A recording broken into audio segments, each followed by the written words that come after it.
الرحیق المختوم میں ہے کہ رسول اللہ صلی اللہ علیہ وآلہ وسلم نے بلا توقف شیب ابی طالب سے نکلنے کے بعد پھر حسب معمول دعوت و تبلیغ کا کام شروع کر دیا۔ اب مشرکین نے اگرچہ بائیکاٹ تو ختم کر دیا تھا، لیکن وہ حسب معمول مسلمانوں پر دباؤ ڈالنے اور اللہ کی راہ میں دعوت دینے سے روکنے کا سلسلہ اب بھی جاری رکھے ہوئے تھے۔ اور جہاں تک جناب ابو طالب کا تعلق ہے تو وہ بھی اپنی دیرینہ روایت کے مطابق پوری طرح سینہ سپر ہو کر اپنے بھتیجے کی حمایت بھی حفاظت میں بھی لگے ہوئے تھے، لیکن اب ان کی عمر 80 برس سے تجاوز کر گئی تھی۔ کئی سال سے پے در پے سنگین آلام و حوادث نے اور خصوصاً شیب ابی طالب میں محصوری نے انہیں اندر سے توڑ کر رکھ دیا تھا۔ ان کے قوا مزمحل ہو گئے تھے اور کمر ٹوٹ چکی تھی۔ گھاٹی سے نکلے ابھی چند ماہ ہی گزرے تھے کہ انہیں سخت بیماری نے آن پکڑا۔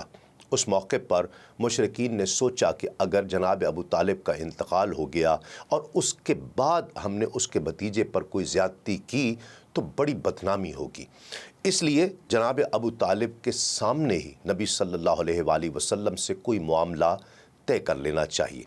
اس سلسلے میں بعض ایسی رعایتیں بھی دینے کو تیار ہو گئے جس پر وہ ابھی تک راضی نہیں تھے۔ ان کا ایک وفد نئی امیدیں لے کر جناب ابو طالب کی خدمت میں حاضر ہوا اور یہ ان کا آخری وفد تھا۔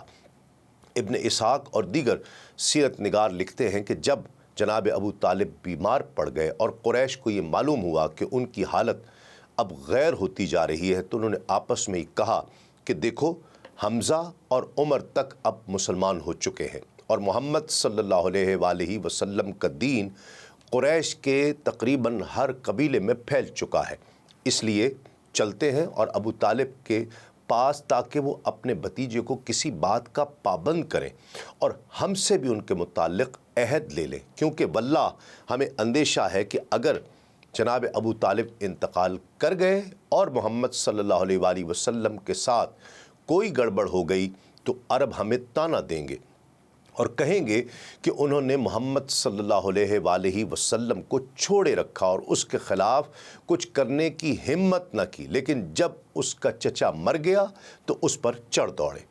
بہرحال ناظرین کرام، قریش کا یہ وفد جناب ابو طالب کے پاس پہنچا اور ان سے گفت و شنید کی۔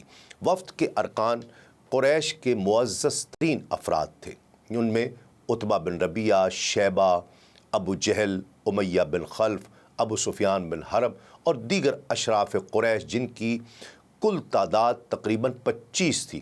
انہوں نے کہا کہ اے ابو طالب، ہمارے درمیان آپ کا جو مقام و مرتبہ ہے آپ اسے بخوبی جانتے ہیں، اور اب آپ جس حالت سے گزر رہے ہیں وہ بھی آپ کے سامنے ہے۔ ہمیں اندیشہ ہے کہ یہ آپ کے آخری ایام ہے۔ ادھر ہمارے اور آپ کے بھتیجے کے درمیان جو معاملہ چل رہا ہے اس سے بھی آپ واقف ہیں۔ اب ہم چاہتے یہ ہیں کہ آپ انہیں بلائیں اور ان کے بارے میں ہم سے کچھ عہد و پیمان لے لیں اور ہمارے بارے میں ان سے عہد و پیمان لے لیں، یعنی وہ ہم سے دستکش رہیں اور ہم ان سے دستکش رہیں، وہ ہمیں ہمارے دین پر چھوڑ دیں اور ہم ان کو ان کے دین پر چھوڑ دیتے ہیں۔ اس پر جناب ابو طالب نے آپ صلی اللہ علیہ وآلہ وسلم کو بلایا۔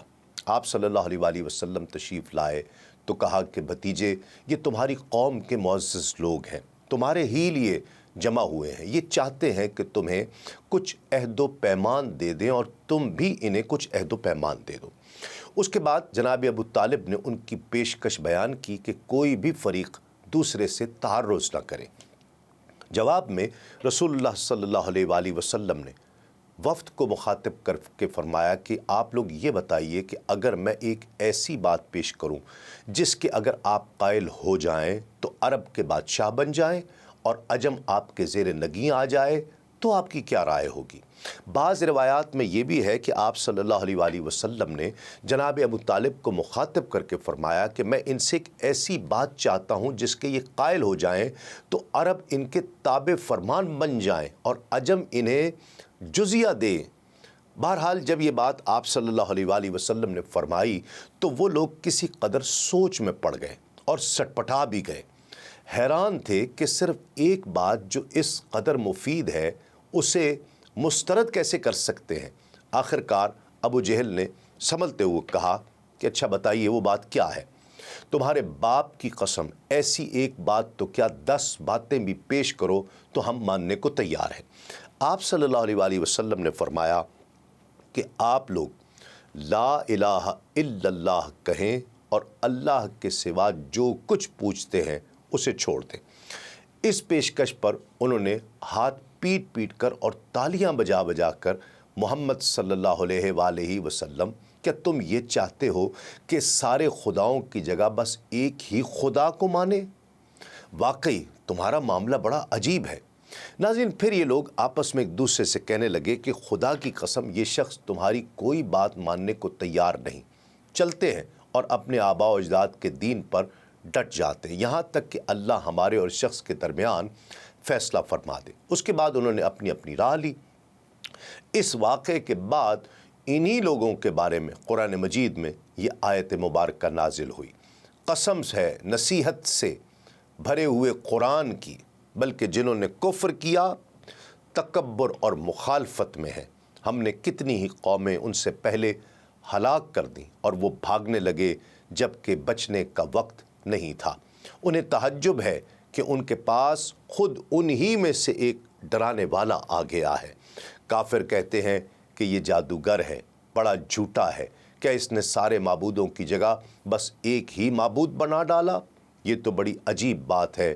اور ان میں سے جو سردار تھے وہ یہ کہتے ہوئے چل پڑے کہ اے لوگو، تم بھی چلے جاؤ اور اپنے معبودوں پر ڈٹے رہو، بے شک اس بات میں اس کی کوئی غرض ہے۔ ہم نے یہ بات پچھلے دین میں بھی نہیں سنی، یہ صرف خود بنائی ہوئی جھوٹی بات ہے۔ ناظرین کرام، اس طرح یہ آخری کوشش بھی بے ثمر ثابت ہوئی۔